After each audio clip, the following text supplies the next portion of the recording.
I wrote all of this in 1 minute. Suddenly stopped her and took out a bank card with 10 million yuan and handed it to the woman, wanting to compensate her with this. However, the woman decisively rejected him, and she was never with the man for his money. After saying that, she left here without looking back.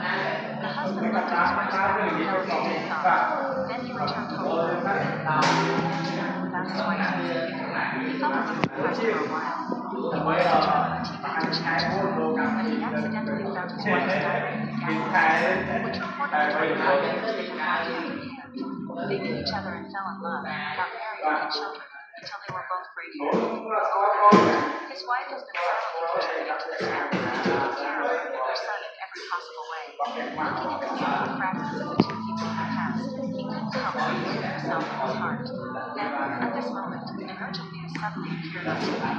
The plane his wife was on to a foreign country crashed unexpectedly. He was stunned when he heard the news, but it was too late. It turned out that just a few days ago, the woman took the table of her husband's favorite friends, waiting for him to come back and celebrate the 25th anniversary of marriage with her. But until late at night, her husband did not come back, and the woman felt lost. No, I remember playing. I'm still.